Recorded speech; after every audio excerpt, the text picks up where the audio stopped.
మహాత్మా గాంధీ ముని మనవరాలు ఆశీష్ లతా రామ్ గోబిన్కు 7 సంవత్సరాల జైలు శిక్ష విధించింది సౌత్ ఆఫ్రికా కోర్టు. మేరకు డర్బన్లోని స్పెషలైజ్డ్ క్రైమ్ కోర్ట్ తీర్పు వెలువరించింది. ఇలా గాంధీ దివంగత మెవా రామ్ గోబిన్ల కుమార్తె అయిన లతా రామ్ గోబిన్కు ఎస్ఆర్ మహారాజ్ అనే వ్యాపారవేత్తను 6 మిలియన్ రాండ్స్ మోసం చేసిన కేసులో ఈ శిక్ష పడింది. నేరం రుజువు కావడంతో కోర్టు శిక్ష ఖరారు చేస్తూ అప్పీల్ చేసుకునే అవకాశాన్ని నిరాకరించింది. లతా రామ్ గోబిన్ ఒక ఎన్జీఓ ద్వారా సామాజిక కార్యక్రమాలు చేస్తూ తన పలుకుబడిని ఉపయోగించి మోసానికి పాల్పడినట్లు ఆరోపణలు ఉన్నాయి. లతా రామ్ గోబిన్ 2015లో ఎస్ఆర్ మహారాజ్ అనే వ్యాపారిని మోసం చేసినట్లు ఆరోపణలు ఉన్నాయి. New Africa alliance footwear distributions డైరెక్టర్గా ఉన్న మహారాజ్ను లతా డబ్బులు అడిగారు.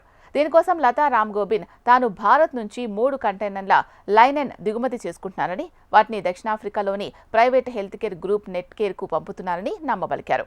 దిగుమతి సుంకాలు, కస్టమ్స్ క్లియరెన్స్ కోసం డబ్బు కావాలని అడిగారు. అయితే మహారాజ్ను నమ్మించడానికి లతా కొన్ని నకిలీ పత్రాలు చూపించారు.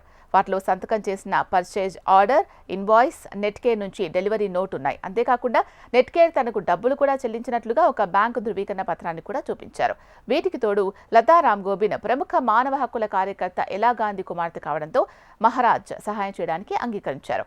తనకు లాభాల్లో వాటా వస్తుందని ఆశించారు. తర్వాత మోసపోవడం జరిగింది.